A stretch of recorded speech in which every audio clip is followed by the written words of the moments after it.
क्या आपने कभी ऐसा सुना है कि एक व्यक्ति फर्श से हर्ष तक पहुंच गया, एक व्यक्ति ज़ीरो से हीरो तक पहुंच गया, बिना किसी एजुकेशन के, बिना किसी ज़्यादा एक्सपीरियंस के और बिना किसी ज़्यादा नॉलेज के? यदि नहीं, तो आप मेरी इस कहानी के साथ जुड़िए। ये कहानी आपको प्रेरणा दे सकती है कि यदि इंसान के पास हिम्मत, जज़्बा हो तो वो क्या नहीं कर सकता। वो सब कुछ कर सकता है। इस कहानी की शुरुआत एक ऐसे गरीब परिवार के साथ होती है जिसका मुखिया, उसकी पत्नी और 7 बच्चे एक परिवार में रहते हुए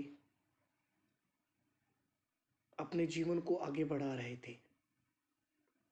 परिवार का मुखिया अनपढ़ था, आमदनी का साधन इतना बड़ा नहीं था, तो इसलिए वह उन 7 बच्चों को एजुकेशन भी नहीं दे पाता और उसी कारणवश बच्चे अनएजुकेटेड रह सकते थे।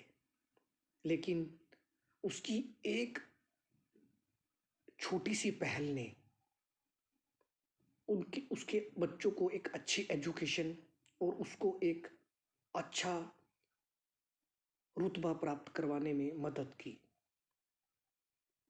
जैसे कि यह व्यक्ति एक सफाई कर्मचारी था। हर रोज की तरह यह एक दिन सुबह कॉलोनी में सफाई के लिए निकला।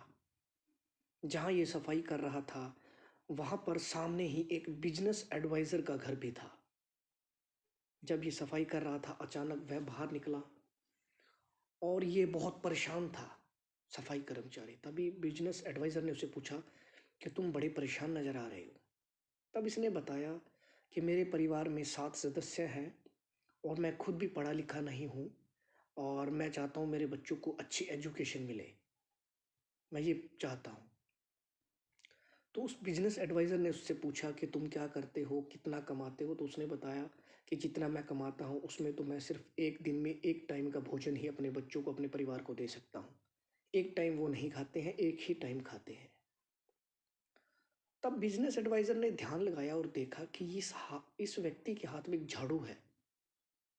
तो उसने पूछा कि जो झाड़ू तुम लगा रहे हो, क्या तुम इसे बना सकते हो? तो उसने बोला कि जी ज़रूर बना सकता हूँ और ये झाड़ू भी मैंने ही बनाया है।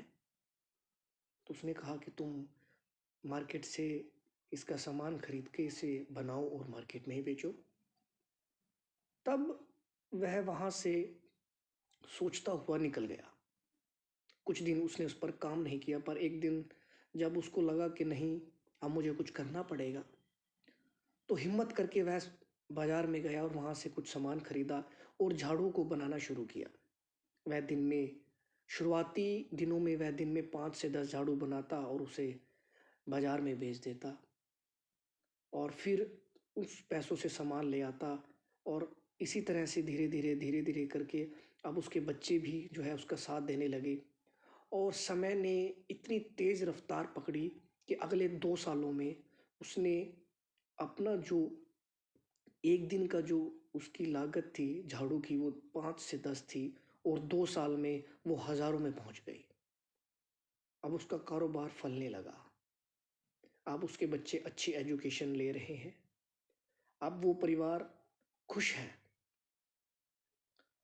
तो इस कहानी से हमें यही शिक्षा मिलती है कि ये ज़रूरी नहीं कि हमारी परिस्थितियाँ क्या हैं, हम किस दौर से गुज़र रहे हैं, हमारे पास क्या है और क्या नहीं है।